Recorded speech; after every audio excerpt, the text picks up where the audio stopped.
Hey everybody, what's going on? Rob Cesternino here with a Survivor Caramoan double exit interview. Yes, it was 2 tribal councils last night that we saw. Reynold Toepfer and Andrea Boehlke, 2 people with very difficult last names to spell, both out of the game in one fell swoop. Luckily, at the tribal council, they only had to spell their first names to vote them out. Otherwise, they would surely still both be in the game if they required them to spell their last names correctly to vote them out. So anyway, these are complaints from a person who has to type their names a million times today now that they are out of the game. So we got 2 great exit interviews. They're going to be on the call at the same time, is what the word is. So we'll talk to them in just a moment. Had a great recap of the episode last night with Stephen Fishback on Survivor Know-It-Alls. You can listen to that anytime if you are subscribed to the Rob Has a Podcast iTunes feed. Go to robhasawebsite.com/iTunes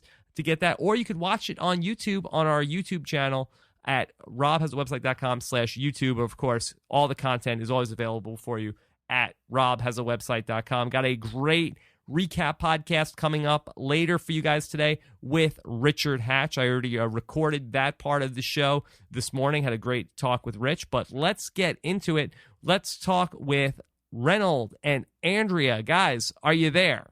Hey, hello. Hello, how you guys doing? Hey, Rob. I'm a huge fan of your show, man. This is an honor.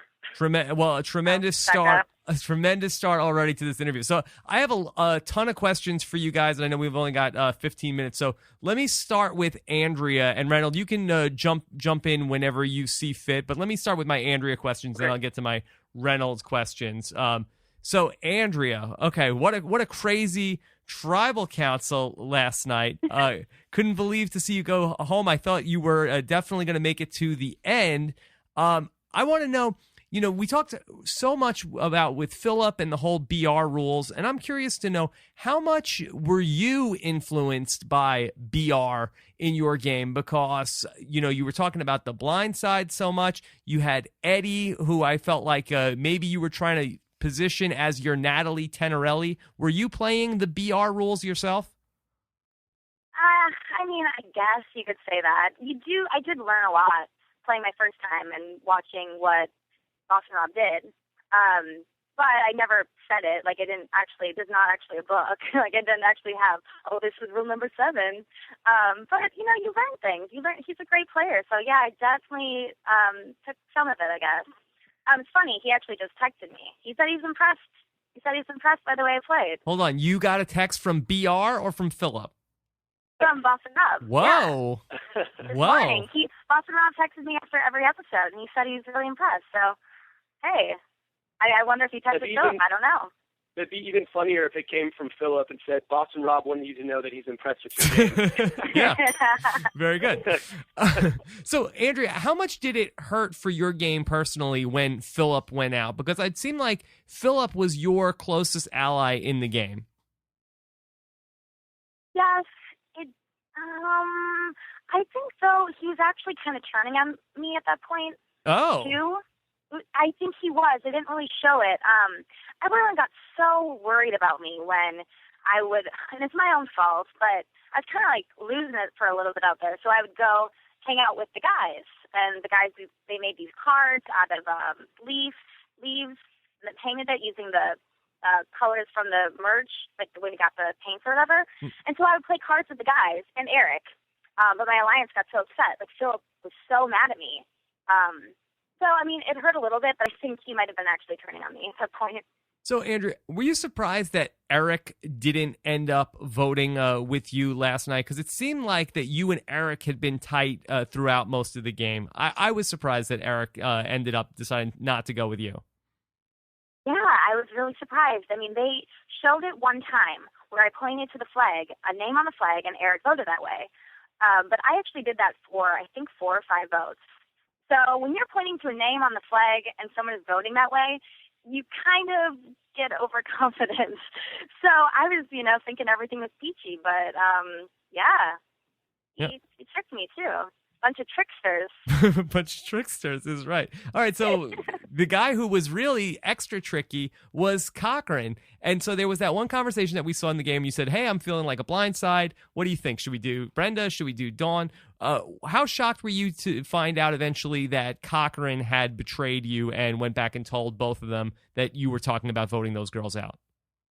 Yeah, I didn't know it went down like that. I thought it was more orchestrated by Dawn. But watching that, yeah, it was a bummer because I didn't think Cochran wanted to go to the end with Dawn. So I thought at that point, like, we should probably get Dawn out or Brenda because Brenda, great at challenges, didn't piss anyone off. So, I was a little upset that that's the route he took, but it does make sense. Are you mad at Cochran today? No. It was probably the best move. Andrea, I want to know, who was your final three? Because we talked a lot about during the episode last night who's in the final three, and then a lot at Tribal Council of who's, people are telling lies about the final three. So what was your plan?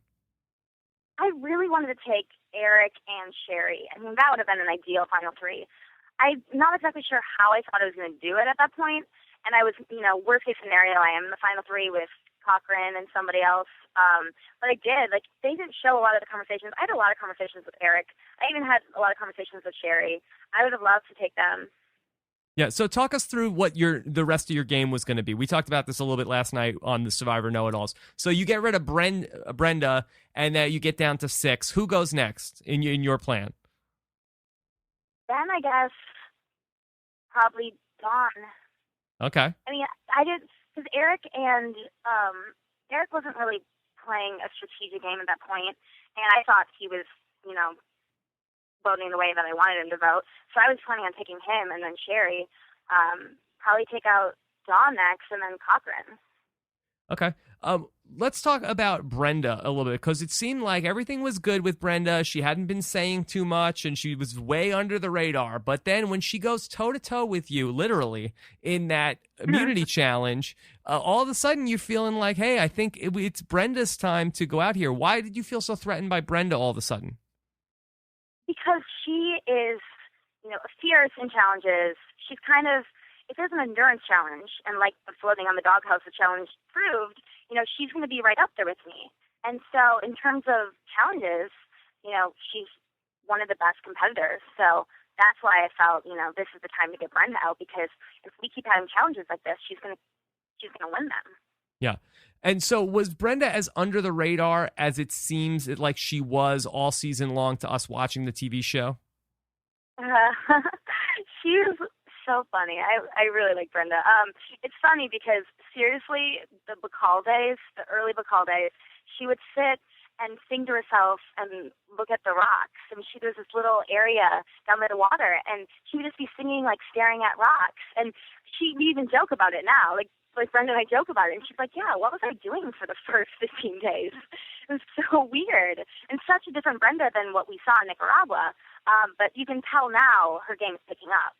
Yeah. And I think she is playing a smart game. She was sneaking in there and just, I didn't think I had no idea that she had that bond with Dawn. I think you woke Brenda up. I think she was sleeping this whole game, and all of a sudden you start coming after her. Now Brenda got her groove back. Oh, yeah. I mean, well, she wanted me out in that one where Phillip went. I didn't know that. I had no idea my name was being thrown around. Like, Brenda hated you. Out. Like, every single person. Everyone hates me. Everyone wanted me out. And then I snuck by for as long as I did. One more question about this tribal council for you, Andrea. So last night you go home with an immunity idol. To my knowledge, I believe you're the first woman to ever go home with a hidden immunity idol. So there's a first for you. Did you ever think about playing the idol when Cochran is talking about the lies that he's been telling in this game? I know it was very subtle. So embarrassing, but no, I wasn't going to play it. Hey, it's not embarrassing. I'm kind of glad that, looking back, I'm glad that I was definitely going to keep it. I mean, this doesn't make sense, does it? Because if I would have been contemplating and didn't play it, like, I'd probably regret it now. But since there was no question in my mind that I wasn't going to play it, now I'm like, well, whatever. They did trick me. They blindsided me. Okay, well, I got a lot of questions for Reynold, too, as well. So, Andrea, as well, jump in whenever you see fit. All right, Reynold, let's start out. And Reynold, I felt like you were a very likable guy all season long because I'm a Mets fan, so I enjoy a lovable loser. Let's go through the record here a little bit. So you went to Tribal Council a total of 8 times in your 31 days in the game, correct? Yes, I think that's correct. I started losing count. And so, by my calculations, I think on 6 times you voted for a person who did not go home at the Tribal Council. You found 2 hidden immunity idols, and both of the hidden immunity idols were used unsuccessfully by people who did not go home. You did narrowly avoid a survivor record. Apparently, according to Jeff Pittman of the True York Times, Jervis Peterson holds the record. Jervis Never Nervous Peterson holds the record of 7 times going to Tribal Council and voting for the wrong person. So, what was it like to play to play Survivor for so long and have so few things go your way? You know, it eventually just got hilarious, and I remember it was right before the final reward challenge that I won, where we had to like slide down face first into the mud. Where right before that, you know, Probst was kind of, you know, showing us what the challenge was, and he looked at me and he said, "How you holding up, buddy?" And I said, "Jeff, you know that I have not yet voted for the person who's gone home at Tribal Council, except for Laura." And his eyes got really big. He's like, "No way, really?" And I was like, "Yeah." He's like, "That's got to be some kind of record." I was like, "I know." It's hilarious. Yeah. Well, let's talk about Erik a little bit. Now, you were tasked last week with delivering Erik's vote when the guys were trying to get rid of Andrea. Easier said than done, right, Andrea? Yeah. Yeah. So you were supposed to deliver Erik's vote. I assume you thought you had him in the bag. What is going on with Erik? Erik, if you try to talk strategy with him, he would be like, "No, I don't want to talk strategy." And, you know, he would hang out with us a lot, and I actually thought Erik and I got along fine, and Malcolm kept saying, like, he thinks Erik would probably vote with us, and he was just he was a big mystery to me, and, you know, I never really got it. And then I saw, you know, you get to watch the show yourself, I saw he, like, called me a used car salesman. I was like, what? I was like, dude, what am I selling here? I'm selling loyalty to a fault, free immunity idols, and like bro high fives. At least I'm like a new car salesman.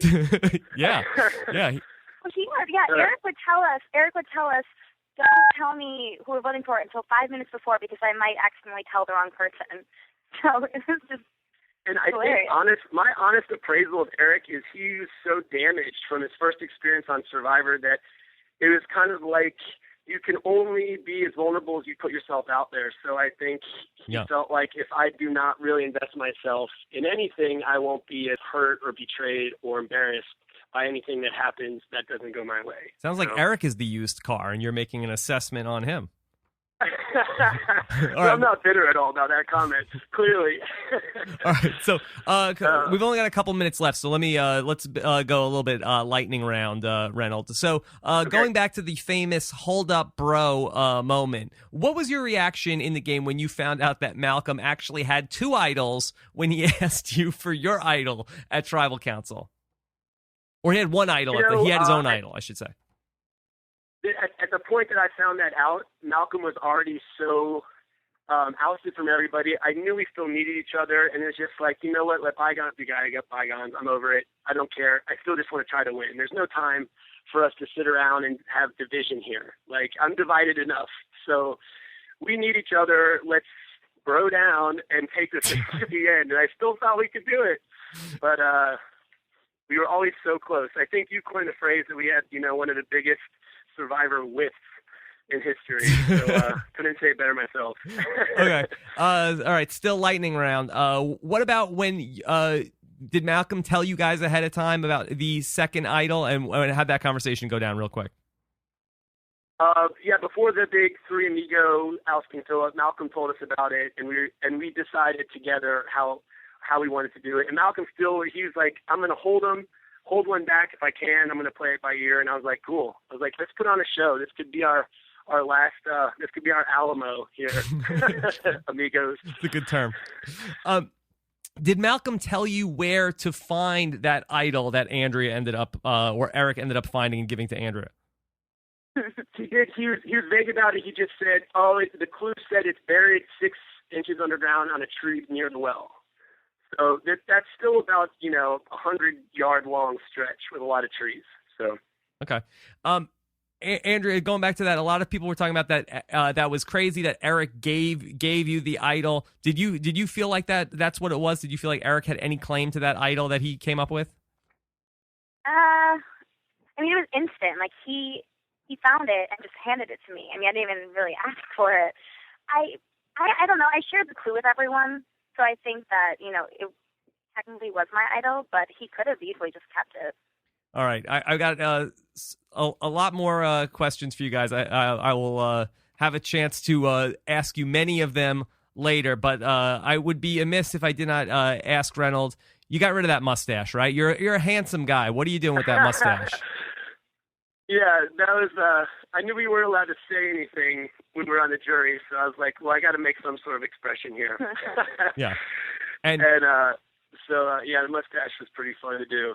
And and of the two of you guys, I think I may have the only 2 members of the Eddie fan club. Who likes Eddie more, Andrea or Reynold? Oh man, we both love Eddie.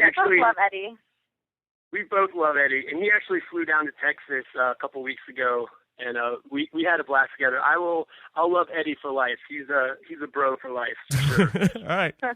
Well, that's why Reynolds a good bro. That he's once you're Reynolds bro, you're a bro for life. All right, guys. Thanks so much. I know you guys have a lot of other interviews to get to. Appreciate the time.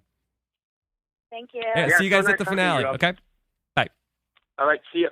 All right, everybody. There you have it. That was Reynold and Andrea here on a Survivor exit interview Thursday. Yeah, I got a lot more questions for them, but luckily I will have a chance to speak with them again later on today. I am actually going to be a guest on the Survivor after show with Parvati, so I'm going to head over there in a couple of hours and go film that. So that is going to be a lot of fun. You can check that out on CBS.com on Friday. So that's going to be pretty cool. I have never done that before, and I'm very excited to be invited to speak with the original Miss Survivor later on today. We'll ask Reynold and Andrea some more of my questions. So I told you before, I spoke with Richard Hatch this morning, had a great talk. I am still going to record the second half of the podcast later on this afternoon, so there's still time to get your questions and voicemails into the show. What you want to do is leave us a message at robhasawebsite.com/voicemail, or you can go ahead and send us a message at 323-282-RHAP, 323-282-RHAP. And I've been getting all sorts of great content from you guys, both on the voicemail and on email. If you have something that you want to send in, something that you've created, I played a song last week. I've been getting some song parodies from people. You can always just either put them on YouTube and send me a link, or if you want to just email me them directly as an attachment, you could just send them to me at rob@robhasawebsite.com. So I want to hear some feedback from you guys on the show. Hope you guys all enjoyed our exit interview. I know it was a lot to get into a very short period of time, so plenty of more discussion about this episode coming along as we are wrapping up another season of Survivor. Just basically, we have next Wednesday, and then Sunday night's the finale, May 12th. So a lot to cover here as we're down to just 6 people left on Survivor. So thanks to everybody using our links for Amazon.com. Lots of great Mother's Day deals I mentioned at the top of the show. If you go to robhasawebsite.com/Mother's Day, a great way to pick up something nice for mom and also help support Rob as a podcast. So we'll be back later on today with Richard Hatch. It's a big Survivor Thursday. Talk to you guys later. Bye.